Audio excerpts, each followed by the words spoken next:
Hello students, welcome back to in my channel स्वास्थ्य physics zone. और आज हम अपने वीडियो के सेकंड पार्ट में, जो कि हमारे चैप्टर नंबर 8 का है, मोशन चैप्टर का, क्लास 9th का। तो अब हमें इस फिजिक्स वाले पार्ट में, जो कि मतलब मोशन हमारा चैप्टर है, उसमें हमको क्या देखना है। आज पहले चैप्टर में हमने ये पढ़ा कि मोशन क्या होता है, रेस्ट क्या होता है, एक स्केलर क्वांटिटी, वेक्टर क्वांटिटी क्या होती है। अब इसमें हमको पढ़ना है यूनिफॉर्म मोशन और नॉन यूनिफॉर्म मोशन। इसको मैंने बाद में कर दिया, पहले बता देना था, लेकिन उसके साथ मुझे अब क्या करना है, इसके साथ मुझको डिस्टेंस और डिस्प्लेसमेंट भी आपको समझाते चलना है। तो अब हम क्या करते हैं, पहले डिस्टेंस और डिस्प्लेसमेंट समझ लेते हैं, फिर यूनिफॉर्म और नॉन यूनिफॉर्म के बारे में आसानी से समझते हैं। तो यहाँ पर हम क्या करते हैं, डिस्टेंस और डिस्प्लेसमेंट के बीच में हम डिफरेंस देख लेते हैं आसानी से। अगर आप चाहें तो जो है इसका छोटा सा डिफिनीशन भी लिख सकते हैं। अदर बुक में डिफिनीशन पहले दिया रहता है, फिर उसका डिफरेंस समझाया जाता है। तो उससे अच्छा है कि डायरेक्ट हम डिफरेंस पढ़ लें, जिससे हमको दोनों आसानी से याद हो जाए ना, क्योंकि एक दूसरे से दोनों इंटरकनेक्टेड होते हैं, तो बहुत ज़्यादा इनमें कुछ अंतर नहीं रहता। तो चलिए हम स्टार्ट करते हैं। तो यहाँ पर हमारा पहला टॉपिक यहाँ आज हमने देखना है कि डिस्प्लेसमेंट और डिस्टेंस में हमारा डिफरेंस क्या होता है। तो देखिए, जैसे यहाँ पर डेफिनेशन दिया गया है, पहला पॉइंट इनमें क्या है, it is the actual length of the path covered by a moving body. तो जो एक्चुअल पाथ कवर करता है कोई भी बॉडी, उसको हम क्या कहते हैं, डिस्टेंस कहते हैं। अभी थोड़ा बहुत डेफिनेशन देख लेते हैं, फिर उसके बाद एग्जांपल समझते हैं। डिस्प्लेसमेंट क्या होता है, it is the shortest distance between the initial and final point. तो जो हमने डिस्टेंस चली है उसमें सबसे आसान तरीके से हम कैसे पहुंच जाएं, सबसे ज़्यादा आसानी हमको किस रास्ते से होगी पहुंचने में फाइनल पॉइंट पर, इनिशियल जहां से हमने चलना स्टार्ट किया है, उसको हम क्या कहते हैं, डिस्प्लेसमेंट। अब फॉर एग्जांपल हम समझते हैं ऐसे कि मान लीजिए ये एक रास्ता है जो कि कहाँ से जाता है, ए से होता है, ए से स्टार्टिंग है, बी पर जाता है, फिर हम कहाँ जाते हैं, सी पर मूव करते हैं। तो यहाँ पर जो टोटल पाथ कितना हो गया, मान के चलते हैं कि चलिए 10 मीटर हमने इधर चल लिया और 5 मीटर इधर चल लिया। तो हमारी टोटल डिस्टेंस कितनी होगी, 10 + 5 15 ना। तो ये 15 जो हमारी आएगी, ये 15 हमारी क्या आएगी, ये 15 हमारा क्या है कि ये 15 हमारा टोटल क्या है, डिस्टेंस है। ये 15 हमारा क्या है, डिस्टेंस। और डिस्टेंस की SI यूनिट क्या होती है, मीटर। तो यहाँ पर टोटल डिस्टेंस हमारा कितना आया है, 15 मीटर। तो हम यहाँ जब A से C तक चलना चालू करें, जब हमको अब ये क्या है हमारा इनिशियल और ये क्या है हमारा फाइनल पॉइंट। अब इसके बीच में सबसे छोटा रास्ता क्या है कि हम B ना जाकर हम डायरेक्ट A से C की तरफ मूव कर दें। तो A से C की तरफ जाने पर हमारा जो रास्ता रहेगा वो क्या होगा, सबसे कम होगा। और सबसे कम होगा तब हम क्या करते हैं कि हम जैसे पाइथागोरस थ्योरम पढ़े हैं कि क्या होता है, under root perpendicular square plus base square, मतलब इसका हो जाएगा 100, इसका हो जाएगा 25, मतलब अंडर रूट 125।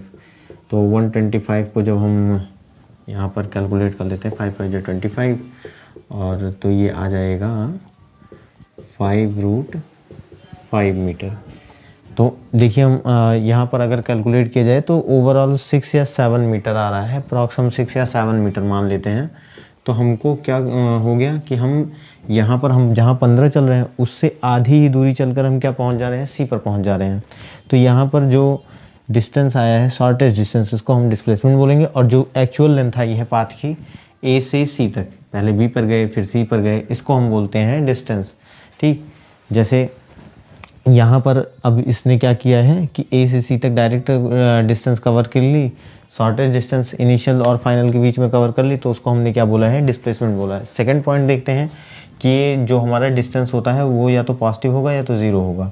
और लेकिन डिस्प्लेसमेंट क्या होता है कि हमारा पॉजिटिव, नेगेटिव और ज़ीरो होता है। इसको भी देखते हैं कैसे। अगर मान लीजिए हम ए पोजीशन पर थे और ए ही पोजीशन पर रह गए, हम नहीं चले, तो हमारा डिस्टेंस कितना हो जाएगा, 0, और उसी के साथ डिस्प्लेसमेंट भी कितना हो जाएगा, 0।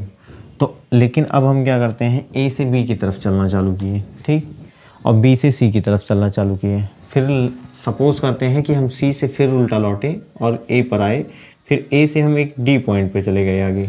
कितना मीटर आगे चले गए, 2 मीटर आगे चले गए।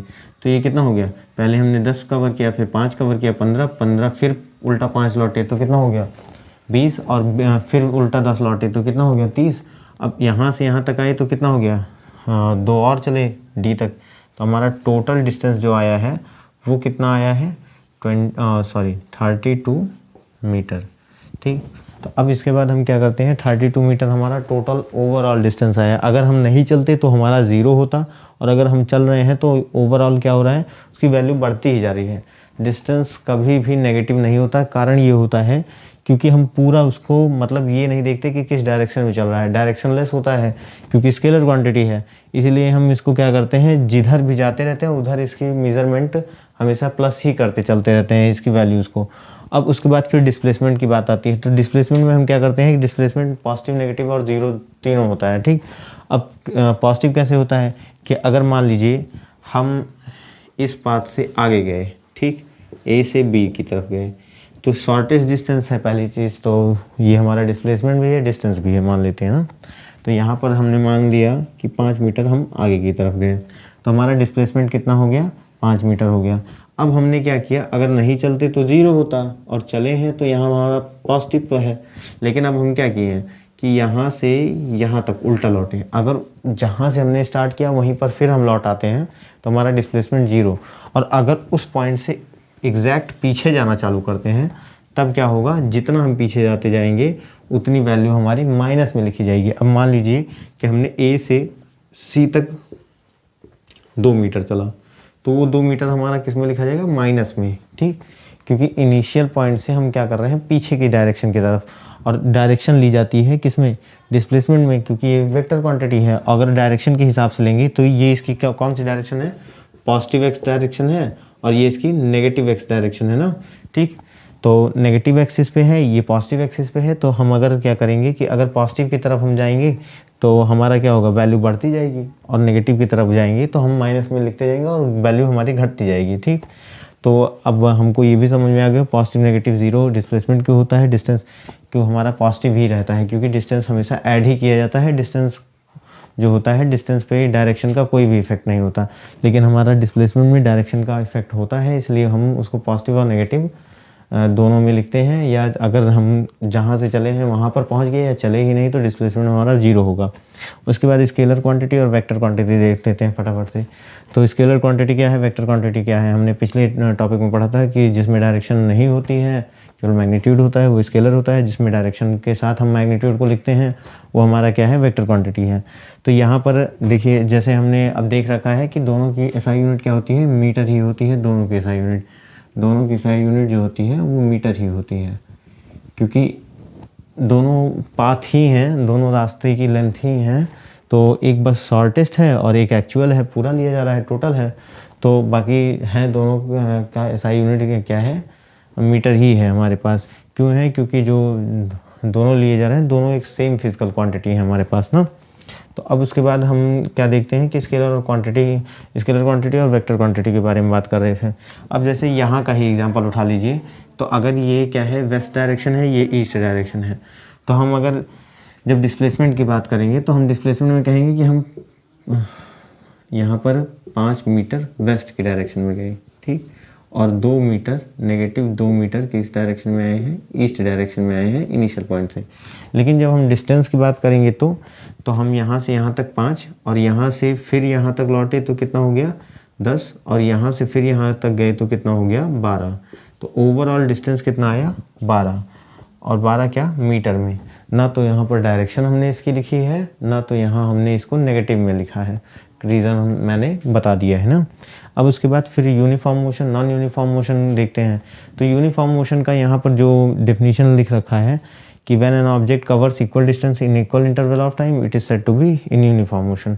अगर मान लीजिए हर एक सेकंड में हम एक इक्वल डिस्टेंस कवर कर रहे हैं, या किसी भी पार्टिकुलर टाइम में, कि हर एक घंटे के हिसाब से हम देख रहे हैं ना, कि मान लीजिए ये एक रास्ता है, ठीक, यहाँ पर 4 स्टेशन हैं, ठीक, या 4 जगह हम रुके हैं फॉर एग्ज़ाम्पल।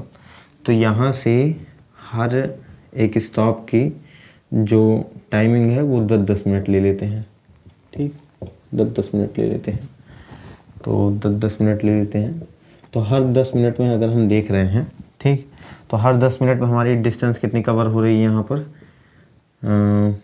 मान के चलिए हम ले लेते हैं 3 किलोमीटर। तो फिर हमने 3 किलोमीटर अगले 10 मिनट में कवर किया, फिर अगले 10 मिनट में हमने कितना कवर किया है 3 किलोमीटर। अगर हम जो इंटरवल ऑफ टाइम है, मतलब जो टाइम की गैपिंग है, उस हिसाब से अगर हम इक्वल डिस्टेंस को कवर करते जा रहे हैं, तब वहाँ पर हमारा मोशन कैसा होगा, यूनिफॉर्म। लेकिन अब इसी को हम चेंज कर देते हैं और नॉन यूनिफॉर्म को देखते हैं क्या होता है। जब हम unequal distance, equal interval of time, मतलब हमारा टाइम तो वही रहेगा, ठीक, टाइम का इंटरवल सेम रखते हैं, ठीक, कि मान लीजिए 1 सेकेंड, 2 सेकेंड, 3 सेकेंड, या हम यहाँ 10-10 मिनट करके ले रहे हैं, ठीक, हर स्टेशन पर। तो यहाँ हमने ये माना कि मान लीजिए जैसे अब एक दूसरा एग्जांपल लेते हैं कि मान लीजिए यहाँ से यहाँ तक की टोटल पाथ जो है वो 10 किलोमीटर की है, ठीक। अब इस 10 किलोमीटर में हमने क्या किया कि हम, अगर हमको मान लीजिए कवर करना है, तो हम मान लीजिए हर एक किलोमीटर को 2 मिनट में कवर कर रहे थे, ठीक। तो हर 2 मिनट में अगर हम 1 किलोमीटर का कवर कर रहे हैं तो हमारा क्या है, यूनिफॉर्म है, यूनिफॉर्म मोशन है। लेकिन अगर हम क्या कर रहे हैं कि हमने 1 किलोमीटर 2 मिनट में किया, फिर अगला 1 किलोमीटर जो है 3 मिनट में किया, ठीक, पहला वाला 1 किलोमीटर जो है वो 2 मिनट में, फिर दूसरा वाला जो किलोमीटर है वो 3 मिनट में, फिर तीसरा वाला जो है वो 1 मिनट में। तो यहाँ पर हमारा टाइम इंटरवल डिस्टेंस के साथ क्या हो रहा है, घट बढ़ रहा है ना, कि मतलब टाइम की गैपिंग तो सेम है, कि टाइम की गैपिंग हमने क्या रखी है, सेम रखी है। या ऐसा समझ लेते हैं कि हर मिनट, अगर 1 मिनट के हिसाब से डिस्टेंस निकाले, तो यहाँ पर हमको 1 मिनट ज़्यादा लग गया उसी डिस्टेंस को कवर करने में, यहाँ पर 1 मिनट कम लग गया। तो यहाँ पर ओवरऑल जो हमारा डिस्टेंस कवर हो रहा है टाइम के हिसाब से, वो कैसा हो रहा है, कभी घट रहा है, कभी बढ़ रहा है, कभी घट रहा है, कभी बढ़ रहा है, ठीक। कि अगले 1 मिनट में हमको यहाँ से यहाँ तक 1 किलोमीटर कवर करना था, तो हम क्या कर रहे हैं कि अगर मान लीजिए हर एक मिनट में 1 किलोमीटर कवर कर रहे हैं फॉर एग्जांपल, तो यहाँ पर हम क्या कर रहे हैं, 1 मिनट में अगला 1 किलोमीटर हमको कवर करना था, तो ये तो बड़ी आसानी से हमने 1 किलोमीटर कवर कर लिया 1 मिनट में।